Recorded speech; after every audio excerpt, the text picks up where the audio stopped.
ನಮ್ಮ ದೇಶದ ಮಣ್ಣಿನ ಗುಣವನ್ನ ಕೇಳಿದ್ರು ಅಲ್ಲ ಅಂತಂದ್ರೆ, ಇಡೀ ಜಗತ್ತಿನಲ್ಲಿ ಸ್ತ್ರೀಯರಿಗೆ, ಒಬ್ಬ ಸ್ತ್ರೀಗೆ ಮಾತೃ ಸ್ಥಾನವನ್ನ ಯಾವ್ದಾದ್ರೂ ಒಂದು ದೇಶದಲ್ಲಿ ಕೊಡಲಾಗಿದೆ ಅಂತಂದ್ರೆ ಅದು ನನ್ನ ಭಾರತ ಅಂತ ಹೇಳಿ. ಬೇರೆ ಎಲ್ಲೂ ಇಲ್ಲ ನೋಡ್ರಿ. ಎಲ್ಲವೂ ಕೂಡ ಜಗತ್ತಿನಲ್ಲಿ ಏನಿದೆ ಅಂತಂದ್ರೆ, ಜಗತ್ತಿನಲ್ಲಿ ಭೋಗದಿಂದ ನೋಡುವಂತ, ಹೆಣ್ಣನ್ನ ಭೋಗದಿಂದ ನೋಡುವಂತ ದೇಶಗಳು ಸುಮಾರಿದೆ. ಆದರೆ ನಮ್ಮ ದೇಶದಲ್ಲಿ ತಾಯಿಯ ಸ್ಥಾನವನ್ನ ಕೊಟ್ಟು ಅವರನ್ನ ಯಾವೇವಿ ಸರ್ವಭೂತೇಷು ಮಾತೃ ರೂಪೇಣ ಸಂಸ್ಥಿತ ನಮಸ್ತಸ್ಸೈ ನಮಸ್ತಸ್ಸೈ ನಮಸ್ತಸ್ಸೈ ನಮೋ ನಮಃ 3 ಸರಿ ನಮಸ್ಕಾರವನ್ನ ಹೇಳ್ತಾರೆ. ಯಾರು ಹೇಳ್ತಾರೆ?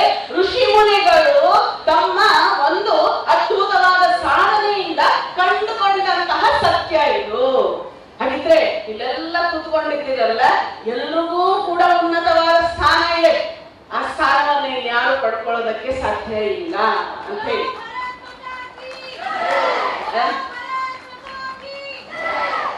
ಜೋರಾಗಿ ಹೇಳೋಣ. ಬೋಲೋ ಭಾರತ್ ಮಾತಾ ಕೀ. ಎಲ್ಲ ಕೈಯೂ ಮೇಲ್ ಬರಬೇಕು. ಭಾರತ್ ಮಾತಾ ಕೀ. ಅರ್ಥ ಆಯ್ತು? ಇದು ಭಾರತದ ಒಂದು ವೈಶಿಷ್ಟ್ಯ. ಸ್ವಾಮಿ ವಿವೇಕಾನಂದರು ಸ್ವಾಮಿ ಶಿವಾನಂದರಿಗೆ ಒಂದು ಪತ್ರವನ್ನ ಬರೀತಾರೆ. ವಿವೇಕಾನಂದರು ಯೋಗಿಗಳು ಹೌದು, ಅವರು ಏನಪ್ಪಾ ಅಂತಂದ್ರೆ ಋಷಿಗಳು ಆ ಮುಂದೆ ಆಗೋದನ್ನ, ಭವಿಷ್ಯವನ್ನ ಯಾವ ಒಂದು ಅದ್ಭುತ ರೀತಿಯಲ್ಲಿ ಕಂಡುಕೊಂಡಿದ್ರು ಅಂತಂದ್ರೆ ಅವಾಗಲೇ ಪತ್ರವನ್ನ ಬರೆದು ಬಿಟ್ರು. ಇವತ್ತು ಭಾರತ ಹಿಂದುಳಿದಂತಹ ದೇಶ ಅವಾಗಿನ ಕಾಲಕ್ಕೆ ಯಾಕೆ ಹಿಂದುಳಿದೈತೆ ಗೊತ್ತೇನೋ? ನಾವು ಸ್ತ್ರೀಯರಲ್ಲಿ ಮಾತೃಭಾವವನ್ನ ಕೊಂಡು ಅವರಲ್ಲಿ ಮಾತೃತ್ವ ಅಡಗಿದೆ ಅನ್ನೋದನ್ನ ಮರೆತು ಆ ಒಂದು ಪೂಜ್ಯ ಭಾವನೆಯಿಂದ ಅವರನ್ನ ನೋಡ್ತಾ ಇಲ್ಲ. ಭೋಗದಿಂದ ಆರಾಧಿಸುವಂತ ದೇಶಗಳು ಎಷ್ಟು ಮುಂದುವರೆದು ಬಿಟ್ಟಿದೆ. ಇವತ್ತು ಭಾರತ, ನಾವು ಭಾರತೀಯರು ಏನಾದ್ರೂ ನಮ್ಮ ಸ್ತ್ರೀಯರನ್ನ ಸಾಕ್ಷಾತ್ ಜನನಿ, ಸಾಕ್ಷಾತ್ ತಾಯಿ ಅಂತ ಹೇಳಿ ನಾವು ಅವರನ್ನ ಪೂಜಿಸಿದ್ರೆ ನಮ್ಮ ಭಾರತ ಏನಾಗ್ತದೆ, ಅದ್ಭುತವಾಗಿ ಬೆಳೆಯೋದಕ್ಕೆ ಸಾಧ್ಯ ಇದೆ ಅಂತ ಹೇಳಿ ಬಂದ್ರು ಸ್ವಾಮೀಜಿ. ಅದು ಎಷ್ಟು ಸತ್ಯ. ಇವತ್ತು ನಾವದನ್ನ ಮರ್ತಿದ್ದೇವೆ. ಹೌದು, ಇಲ್ಲೆಲ್ಲ ತಾಯಂದಿರು ಕೂತ್ಕೊಂಡಿದ್ದೀವಿ, ಎಲ್ಲ ಹೇಳಿದ್ರು ಏನೇನು 8,000 ಎಷ್ಟು ಕರೆಗಳು ಬರ್ತದೆ. ಯಾಕಾಗ್ತಾ ಇದೆ? ಇದಕ್ಕೆ ಕಾರಣ ಏನು ಅಂತಂದ್ರೆ, ನಮ್ಮತನವನ್ನ ನಾವು ಎಷ್ಟೋ ಮರಿತಾ ಇದ್ದೇವೆ. ನಮ್ಮ ಸಂಸ್ಕೃತಿ ಏನು, ನಮ್ಮ ಧರ್ಮ ಏನು, ನಮ್ಮ ಸಂಸ್ಕೃತಿ ಸಂಸ್ಕಾರಗಳೇನು. ಹೌದು, ಕುಂಕುಮ ಹಚ್ಕೊಳ್ಳೋದು ನಮ್ಮ ಸಂಸ್ಕೃತಿ, ಬಳೆ ಹಾಕೊಳ್ಳೋದು ನಮ್ಮ ಸಂಸ್ಕೃತಿ, ಮೈ ತುಂಬ ಬಟ್ಟೆ ಹಾಕೊಳ್ಳೋದು ನಮ್ಮ ಸಂಸ್ಕೃತಿ. ಒಬ್ಬ ತಾಯಿ ಕೇಳ್ತಾಳಂತೆ, ಇವತ್ತು ಹೇಳ್ತೇನೆ ಎಲ್ಲ ತಾಯಿಗೆ ನಿಂತೀರಿ, ಒಬ್ಬ ತಾಯಿ ಕೇಳ್ತಾಳಂತೆ ಏನು ಅಂತಂದ್ರೆ, ಒಂದು ಮಗು ಮೈ ತುಂಬ ಬಟ್ಟೆ ಹಾಕು ಅಂತಂದ್ರೆ ಹೇಳ್ತಾಳಂತೆ, ಮೈ ತುಂಬ ಬಟ್ಟೆ ಹಾಕೊಂಡು ನನ್ನ ಮಾನ ಮರ್ಯಾದೆ ತೆಗಿಬೇಕು ಅನ್ಕೊಂಡಿದ್ದೀಯ ನೀನು. ಇಂಥ ತಾಯಿಗಳಿದ್ದಾರೆ. ಹೌದು, ಎಂಥ ದೇಶ ನಮ್ದು. ಎಲ್ಲಿ ಸೀತೆ ಸಾವಿತ್ರಿಯಂತಹ ಆದರ್ಶರು ಆಗೋಗಿದ್ದಾರೆ. ಇವತ್ತು ಸೀತೆಯನ್ನ ಮರೆತು ಬಿಟ್ವಿ. ಪವಿತ್ರತೆಗೆ ಅದ್ಭುತವಾದ ಒಂದು ಉದಾಹರಣೆ ಸ್ವಾಮೀಜಿ ಹೇಳಿದ್ರು, ವಿವೇಕಾನಂದ ಹೇಳಿದ್ರು. ಏನಪ್ಪಾ ಅಂತಂದ್ರೆ, ಯಾವಾಗ ಸೀತೆ ಸಾವಿತ್ರಿಯರ ಒಂದು ಆದರ್ಶವನ್ನ ಭಾರತ ಮರಿತದೆಯೋ, ನಮ್ಮ ಸಮಾಜ ಮರಿತದೆಯೋ, ಅವಾಗ ಸ್ಥಿತಿ ಪ್ರಾರಂಭ ಆಗ್ತದೆ. ಇದು ಅಲಾರ್ಮಿಂಗ್ ನಮ್ಗೆ ಶುರುವಾಗಿದೆಯೋ ಇಲ್ಲೋ? ಹೌದು. ಹಾಗಿದ್ರೆ ಭಾರತದ ಒಂದು ಗರಿಮೆ ಎದುರಲ್ಲಿದೆ ಅಂತಂದ್ರೆ, ಇವತ್ತು ಇಡೀ ಜಗತ್ತು ನಮ್ಮ ಭಾರತದ ಕಡೆ ನೋಡ್ತಾ ಇದೆ, ಭಾರತೀಯರ ಕಡೆ ನೋಡ್ತಾ ಇದೆ. ಯಾಕೆ ನೋಡ್ತಾ ಇದೆ ಅಂತಂದ್ರೆ, ನಮ್ಮ ಧರ್ಮ, ನಮ್ಮ ಸಂಸ್ಕೃತಿ, ನಮ್ಮ ಸಂಸ್ಕಾರಗಳನ್ನ ನೋಡಿ ನೋಡ್ತಾ ಇದೆ. ನಮಗೆ ಧರ್ಮದ ಕೊರತೆ ಇಲ್ಲ. ಧರ್ಮದಲ್ಲಿ ಅದ್ಭುತವಾಗಿ ಅಡಗಿರುವಂತಹ ಆ ವಿಶೇಷವಾದ ಏನು ವಿಚಾರಗಳಿದೆಯೋ ಆ ವಿಚಾರಗಳನ್ನ ಹಾಕಿದ್ರೆ ತಾಯಂದರಾಗಲಿ ಅಥವಾ ಯುವತಿಯರು ಬಂದಿದ್ದೀರಿ, ಅವರಾಗಲಿ ಸ್ವಲ್ಪ ಏನಾದ್ರೂ ತಮ್ಮ ಜೀವನದಲ್ಲಿ ಅಳವಡಿಸಿಕೊಳ್ಳೋದಕ್ಕೆ ಆ ಒಂದು ಪ್ರೇರಣೆಯನ್ನು ಪಡ್ಕೊಳ್ತಾ ಇದ್ದಾರೆ. ತಾಯಂದಿರಿಗೆ ಕೇಳ್ತೇನೆ ನಾನು, ಹಾಗಿದ್ರೆ ಸೀತೆಯ ಬಗ್ಗೆ ಎಷ್ಟು ಜನ ಹೇಳಿದ್ದೀರಿ ನಿಮ್ಮ ಮಕ್ಕಳಿಗೆ? ಹೌದು. ರಾಣಿ ಪದ್ಮಾವತಿಯ ಬಗ್ಗೆ ಎಷ್ಟು ಜನ ಹೇಳ್ತೀರಿ?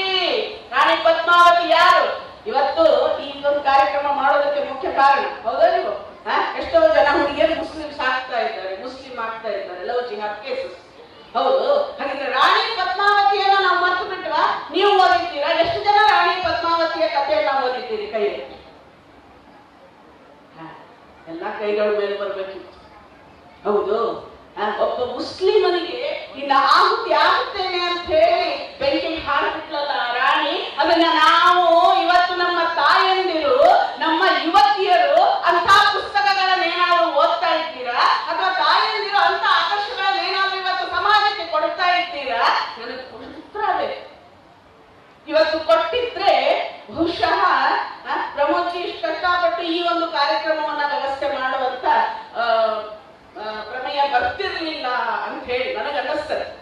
ಹೌದು, ನೋಡು, ಜೀವ ಹೋದ್ರು ಕೂಡ ಹೇಳಿದ್ರು, ಜೀವ ಹೋದ್ರು ಕೂಡ ಏನಪ್ಪಾ ಅಂತಂದ್ರೆ ನನ್ನ ಧರ್ಮವನ್ನ ನಾನು ಬಿಡೋದಿಲ್ಲ. ಆದ್ರೆ ನಮ್ಮ ಹಿಂದೂಗಳಿಗೆ ಏನಾಗ್ಬಿಟ್ಟಿದೆ, ಧರ್ಮ ಅಂತಂದ್ರೆ ತಾಳ ಹಾಕೊಂಡು ಭಜನೆ ಮಾಡುವಂಥದ್ದು, ಕೂತ್ಕೊಂಡು ಜಪ ಮಾಡೋ, ಸನ್ಯಾಸಿಗಳು ಮಾಡ್ತಾರೆ ಜಪವನ್ನ, ತಾಳ ಹಾಕೊಂಡು ಭಜನೆ ಯಾರು ಮಾಡ್ತಾರೆ, ಸನ್ಯಾಸಿಗಳು ಮಾಡ್ತಾರೆ. ಹೌದು ಅಂತ ಹೇಳುವಂತ ತಾಯಂದಿರು ಇದ್ದಾರೆ ನಮ್ಮ ಸಮಾಜ. ಹಾಗಿದ್ರೆ ಆ ಭಜನೆ ಆಗಲಿ, ಜಪ ಆಗಲಿ, ತಪ ಆಗಲಿ, ಹೌದು, ಅದೆಲ್ಲವೂ ಕೂಡ ಮನಸ್ಸನ್ನ ಮೇಲೆತ್ತುತ್ತದೆ ಅಂತ ಹೇಳುವಂತ ತಾಯಂದಿರು ಇವತ್ತು ಸಮಾಜದಲ್ಲಿ ಸಿಗೋದಿಲ್ಲ ನಮಗೆ.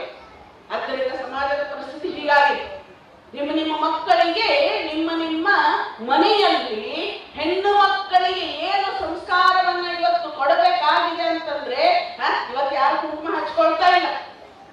ಹೌದು, ಹಾಕಬಾರದಂತಹ ಉಡುಪುಗಳನ್ನು ಹಾಕೊಳ್ತಾ ಇದ್ದಾರೆ.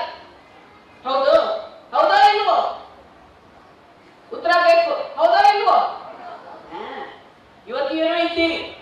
ಹೌದು, ಎಂತ ಉಡುಪುಗಳನ್ನು ಹಾಕೊಂಡು ನೀವು ಹೊರಗಡೆ ಹೋದ್ರೆ, ಹೌದು, ನಮ್ಮ ಧರ್ಮ, ನನ್ನ ದೇಶ, ನನ್ನ ಜನ ಏನು ಉಳಿತದೆ ಹೇಳ್ರಿ? ಹಿಂದೂಗಳ ಅವ್ರ ಹಂಗೆ ಬಿಡ್ರಿ ಅಂತ ಆಗ್ತದೆ.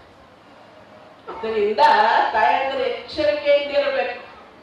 ಮತ್ತೆ ನಮ್ಮ ಹಿಂದೂ ತಾಯಂದಿರು ಮತ್ತೆ ಯುವತಿಯರು ಮನಸ್ಸು ಮಾಡಿದ್ರೆ ಕ್ಷಣಾರ್ಧದಲ್ಲಿ ಬದಲಾವಣೆ ಆಗ್ತದೆ, ಕ್ಷಣಾರ್ಧದಲ್ಲಿ ಆಗ್ತದೆ. ಆದ್ರೆ ಇವತ್ತು ಪಾಶ್ಚಾತ್ಯರ ಹಿಂದೆ ನಾವು ಹೋಗ್ತಾ ಇದ್ದೇವೆ, ನೆನಪಿಟ್ಕೊಳ್ಳಿ. ಹೌದು, ಅವರ ಸಂಸ್ಕೃತಿಯೇ ಬೇರೆ, ನಮ್ಮ ಸಂಸ್ಕೃತಿಯೇ ಬೇರೆ. ಹೌದಲ್ವ?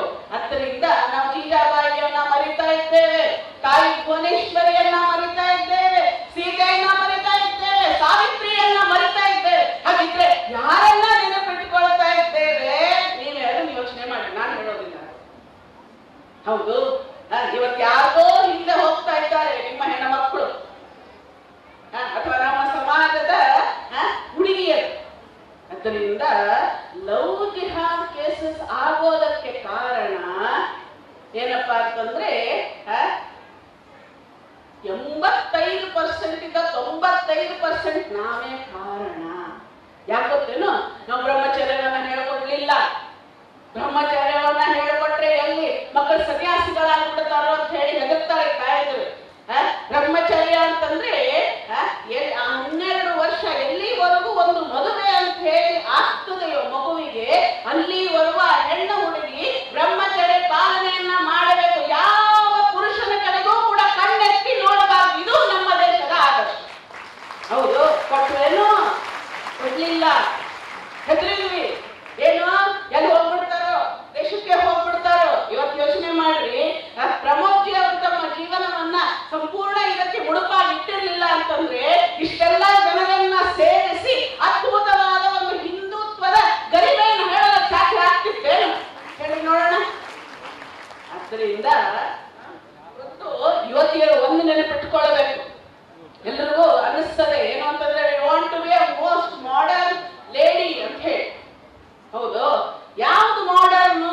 ಜೀನ್ಸ್ ಹಾಕೊಂಡ್ರೆ ಮಾಡರ್ನ? ಮೈ ಕಾಣೋ ತರ ಬಟ್ಟೆ ಹಾಕೊಂಡ್ರೆ ಮಾಡರ್ನ್ ಏನು? ಕೂದಲು ಬಿಟ್ಕೊಂಡು ಯಾರೋ ಹೇಳ್ತಾ ಇದ್ದಾರೆ, ಭವಿಷ್ಯ ಹೇಳೋರು ಹೇಳ್ತಾ ಇದ್ದಾರೆ ನನಗೆ, ಏನು ಅಂತಂದ್ರೆ ಕೂದಲು ಯಾವಾಗ ಹೆಣ್ಮಕ್ಳು ಬಿಟ್ಕೊಳ್ಳೋದಕ್ಕೆ ಪ್ರಾರಂಭ ಮಾಡ್ತಾರೋ ಪ್ರಳಯ ಹತ್ರ ಬರ್ತದೆ, ಹತ್ರ ಬಂದಿದೆ ಅಂತ ಹೇಳಿ.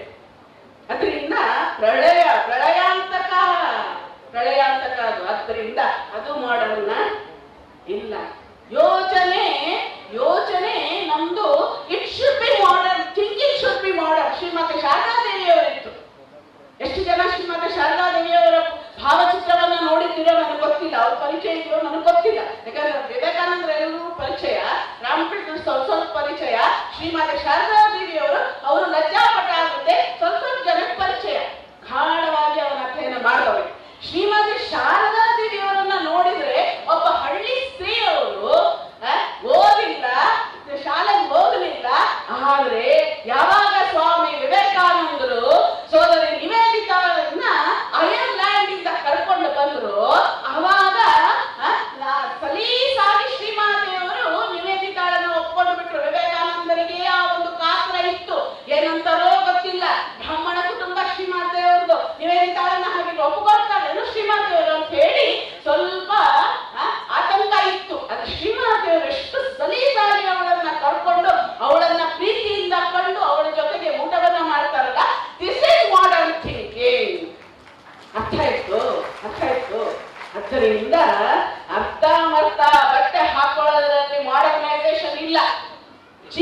ಟೈಟ್ ಆಗಿ ಜೀನ್ಸ್ ಹಾಕೊಳ್ಳೋದ್ರಲ್ಲಿ ಮಾಡರ್ನೈಸೇಷನ್ ಇಲ್ಲ, ಕುಂಕುಮ ಇಲ್ಲದೆ ಓಡಾಡೋದ್ರಲ್ಲಿ ಮಾಡರ್ನೈಸೇಷನ್ ಇಲ್ಲ.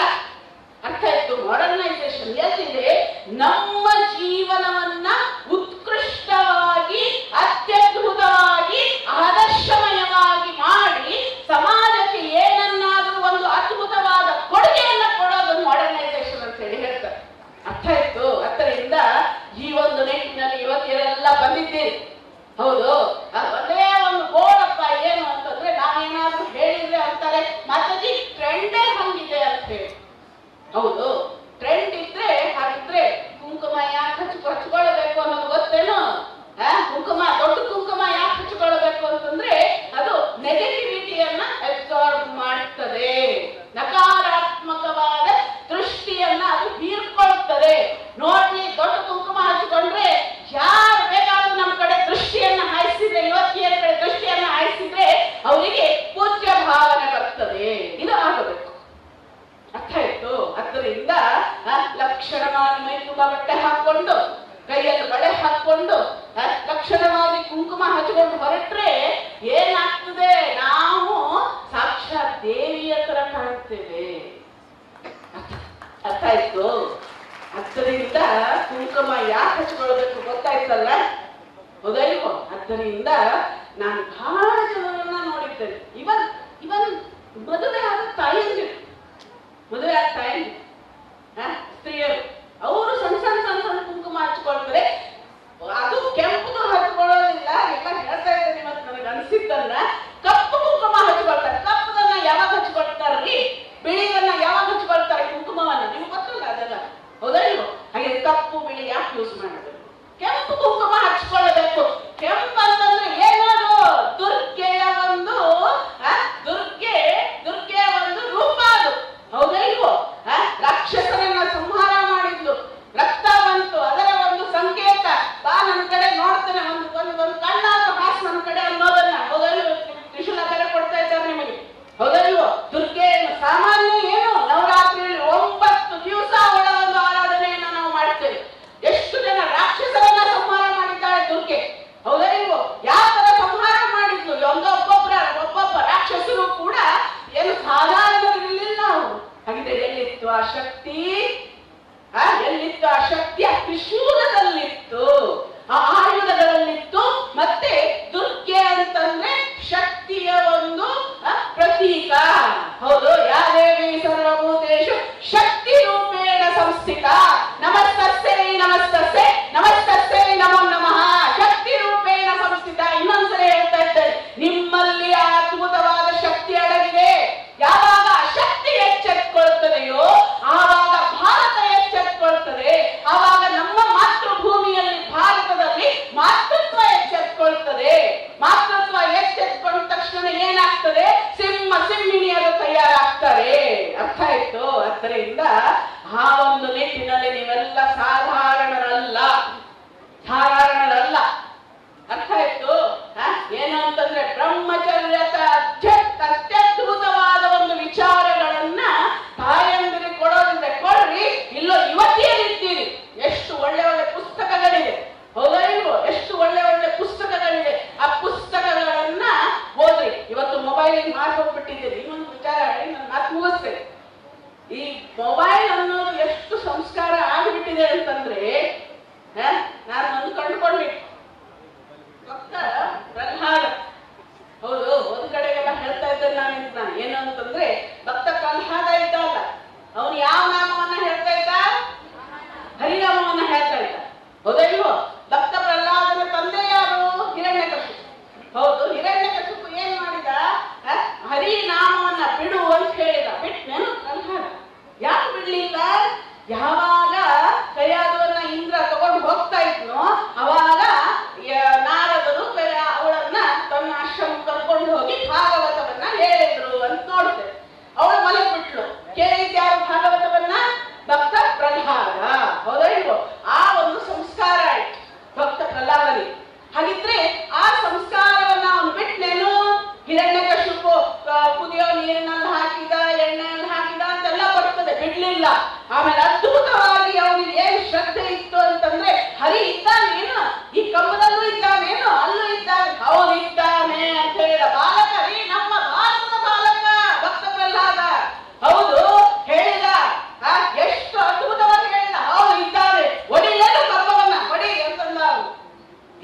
ಮಕ್ಕಳಿಗೆ ಶ್ರದ್ಧೆ? ಬಂದ ನರಸಿಂಹ ಅವತಾರವನ್ನೇ ತಾಳಬೇಕು. ಹೌದು, ಈಗ ಹೇಳ್ತಾರೆ. ಈಗ ತಾಯಂದಿರು ಗರ್ಭವತಿಯರಾಗ್ತಾರೆ. ಗರ್ಭವತಿಯರಾದಂತ ಸಂದರ್ಭದಲ್ಲಿ ಅವರಿಗೆಲ್ಲ ಸ್ವಲ್ಪ ರೆಸ್ಟ್ ಹೇಳ್ತಾರೆ. ಹೌದಲ್ವ? ಅವಾಗ ಏನ್ ಮಾಡ್ತಾರೆ ನಮ್ಮ ತಾಯಂದಿರು? ಮೊದಲಿನ ಕಾಲದಲ್ಲಿ ಏನ್ ಮಾಡ್ತಾ ಇದ್ರು? ಪಾರಾಯಣಗಳನ್ನ ಮಾಡ್ತಾ ಇದ್ರು, ಲಲಿತಾ ಸಹಸ್ರನಾಮ ಹೇಳ್ತಾ ಇದ್ರು, ದೇವಿ ಪಾರಾಯಣ ಮಾಡ್ತಾ ಇದ್ರು, ವಿಷ್ಣು ಸಹಸ್ರನಾಮ ಹೇಳ್ತಾ ಇದ್ರು, ಭಗವಂತನ ನಾಮವನ್ನ ಅತ್ಯದ್ಭುತವಾಗಿ ಹೇಳ್ತಾ ಇದ್ರು. ಅದರಿಂದ ಮಕ್ಕಳು ಒಳ್ಳೆ ಒಳ್ಳೆ ಮಕ್ಕಳು ನಮ್ಮ ಮಕ್ಕಳನ್ನ ನಮ್ಮ ಸಮಾಜಕ್ಕೆ ಕೊಡೋದಕ್ಕೆ ಸಾಧ್ಯ ಆಯ್ತು, ಅರ್ಥ ಆಯ್ತು. ಆದ್ರೆ ಈಗ ಆ ಮೊಬೈಲ್ ಅನ್ನ ನೋಡೋದ್ರಿಂದ ಅದರಲ್ಲಿ ಫಿಲ್ಮ್ ಸಾಂಗ್ಸು ನೋಡ್ತಾರೆ, ಫಿಲ್ಮ್ಸು ನೋಡ್ತಾರೆ, ಇನ್ನೇನ್ ನೋಡಬಾರದನ್ನು ನೋಡ್ತಾರೆ. ನೋಡಬೇಕಾದದ್ದನ್ನ ಎಷ್ಟು ನೋಡ್ತಾರೆ ನನಗೆ ಗೊತ್ತಿಲ್ಲ. ಅದರಿಂದ ಈ ಒಂದು ನಿಟ್ಟಿನಲ್ಲಿ ಮಗುವಿಗೆ ಸಂಸ್ಕಾರ ಆಗ್ತದೆ. ಭಾಗವತ ಹೇಳಿದ್ದಕ್ಕೆ ಭಕ್ತ ಪ್ರಹ್ಲಾದ ಏನಾದ? ಹರಿಭಕ್ತನಾದ. ಇವತ್ತೇನಾಗಿದೆ ಅಂತಂದ್ರೆ ಜೀವ ಹೋಗ್ತದೆ ಅಂದ್ರೆ ಹರಿಯ ನಾಮವನ್ನ ಬಿಡ್ಲಿಲ್ಲ. ಇವತ್ತು ಮೊಬೈಲ್ ಸಂಸ್ಕಾರ ಆಗ್ಬಿಟ್ಟಿದೆ ಮಕ್ಕಳಿಗೆ. ಇವತ್ತು ಜೀವ ತಗೋತಾನಂದ್ರು ಮೊಬೈಲ್ ಬಿಡೋದು. ನನ್ನ ಜೀವ ಕೊಟ್ಟು ಬಿಟ್ಟೆ, ನಾನು ಮೊಬೈಲ್ ಬಿಡೋದಿಲ್ಲ ಅಂತದ ಅಂತದ್ದು ಹೇಳಿಲ್ವೋ? ಇದು ಆಗಿದೆ. ಆದ್ದರಿಂದ ಇವತ್ತಿಯರಿದ್ದೀರಿ, ಮುಂದೆ ತಾಯಂದಿರು ಆಗೋದಕ್ಕಿದ್ದೀರಿ. ಯಾರೋ ಇಲ್ಲ ನಮ್ಮ ಮಕ್ಕಳು ದೊಡ್ಡವರಾಗ್ಬಿಟ್ಟಿದ್ದಾರೆ, ಮೊಮ್ಮಕ್ಕಳಿದ್ದಾರೆ ಅಂತಂದ್ರೆ ಅವ್ರಿಗೆ ಹೇಳ್ರೆ ಏನು ಅಂತಂದ್ರೆ ಮೊಬೈಲ್ ಅನ್ನ ಮುಟ್ಟಬಾರ್ದು ಅಂತ ಹೇಳ್ಬೇಕು. ಅದು ಹೇಳಿದ್ರೆ ಎಷ್ಟು ಮಟ್ಟಿಗೆ ಅವ್ರು ಕೇಳ್ತಾರೆ? ಅವ್ರಂತಾರೆ ನನಗೆ ಹೇಳ್ತಿ ಹೌದ್ ನೀನು, ಆದ್ರೆ ನೀನ್ ಬಿಟ್ಟಿಯೇನೋ? ಪ್ರಶ್ನೆ ಬರ್ತದೆಯೋ ಇಲ್ವೋ? ನೀವು ಬಿಡ್ಬೇಕು ಮೊದ್ಲಿಗೆ. ಆಮೇಲೆ ಇವತ್ತಿಯರು ಮೊಬೈಲ್ ಇಂದ ಏನು ಉಪಯೋಗ ಇಲ್ಲ. ಇವತ್ತು ಅನಾಹುತಗಳ ಆಗ್ತಾ ಇರೋದೇ ಮೊಬೈಲ್ ಇಂದ. ಆಮೇಲೆ ತಂದೆ ತಾಯಿಗಳು ಕೊಡಿಸ್ತಾ ಇದ್ದೀರಿ ಮೊಬೈಲ್ ಅನ್ನ, ಬೇಜಾರಿಲ್ಲ. ನೀವು ಅನ್ಕೊಳ್ಳಬಹುದು ನಮ್ಮ ದುಡ್ಡ್ರಿ ನಮ್ಮ ಮಕ್ಕಳು ನಾವು ಕೊಡಿಸ್ತೇವೆ, ಕೊಡಿಸ್ರಿ, ಬೇಜಾರಿಲ್ಲ. ಆದ್ರೆ ಏನಪ್ಪಾ ಅಂತಂದ್ರೆ ಕೊಡಿಸಿದ ಮೇಲೆ ಅವ್ರು ಯಾರ ಜೊತೆಗೆ ಮಾತನಾಡ್ತಾರೆ, ಯಾರ ಕಡೆಗೆ ಹೋಗ್ತಾರೆ, ಯಾರ ಚಾಟ್ ಜೊತೆಗೆ ಮೆಸೇಜ್ ಮಾಡ್ತಾರೆ, ಯಾರ ಜೊತೆಗೆ ಚಾಟ್ ಮಾಡ್ತಾರೆ, ಎಂಥ ಒಂದು ಸಂಸರ್ಗದಲ್ಲಿ ಅವರಿದ್ದಾರೆ, ಅದನ್ನೇನಾದ್ರೂ ನೋಡಿದ್ರೇನೋ? ನೋಡಿದ್ರಿಲ್ಲ, ತಪ್ಪಿದ್ರೆ. ಅರ್ಥ ಆಯ್ತು? ಅದರಿಂದ ಒಂದು ಕಳಕಳಿಯ ವಿನಂತಿ ನಿಮ್ಮಲ್ಲಿ ಎಲ್ಲರಲ್ಲಿಯೂ ಅಂತಂದ್ರೆ ಮೊದಲಿಗೆ ಮೊಬೈಲ್ ಅನ್ನ ವಾಚ ಮಾಡ್ರಿ. ಯಾಕಂತ ಹೇಳಿದ್ರೆ ಇವತ್ತು ಸಪರೇಟ್ ರೂಮ್ ಮಾಡ್ತೀರಿ ಸ್ಟಡಿಗೆ ಅಂತ ಹೇಳಿ.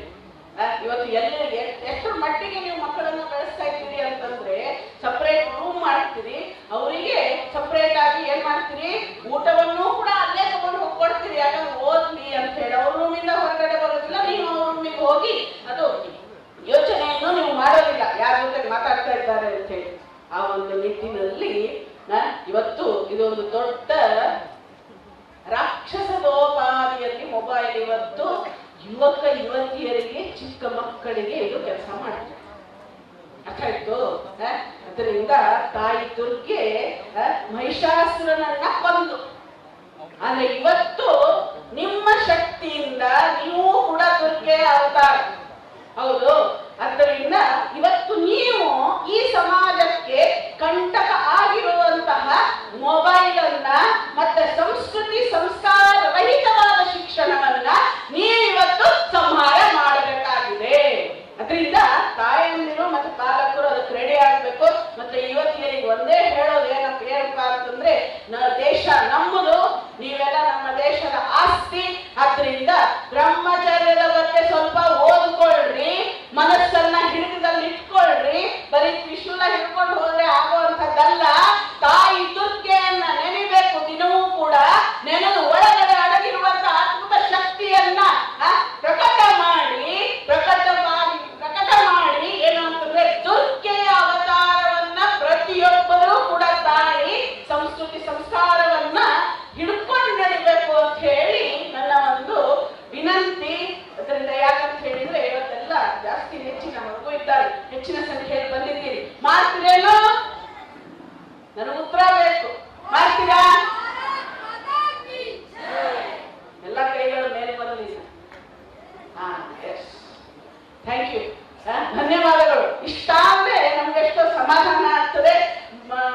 ಪ್ರಮೋದ್ ಜಿ ಅವರಿಗೆ ಕಾರ್ಯಕ್ರಮ ಮಾಡಿದ್ದಕ್ಕೂ ಕೂಡ ನಮಗೆ ಖುಷಿ ಆಗ್ತದೆ ಇಷ್ಟೊಂದು. ಅದರಿಂದ ಈ ಒಂದು ಭವಿಷ್ಯ, ಭಾರತದ ಭವಿಷ್ಯ ನಿಮ್ಮ ಕೈಯಲ್ಲಿ. ಅರ್ಥ ಆಯ್ತು? ಯಾವುದಕ್ಕೂ ಕೂಡ ಮರಳಾಗಬೇಡ್ರಿ.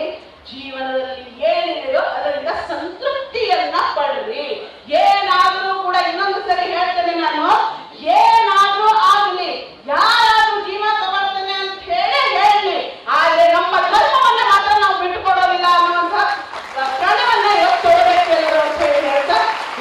ನನಗೆ ಒಂದು ಅವಕಾಶ ನೀಡಿದಂತಹ ಪ್ರಮೋಚನವರಿಗೆ ಹಾಗೂ ಎಲ್ಲ ಇಲ್ಲಿನ ಕಾರ್ಯಕರ್ತರಿಗೆ ನನ್ನ ಅನಂತ ಧನ್ಯವಾದಗಳನ್ನು ಅರ್ಪಿಸಿ ಶ್ರೀಮತಿ ಭವ್ಯ ಗೌಡರವರೇ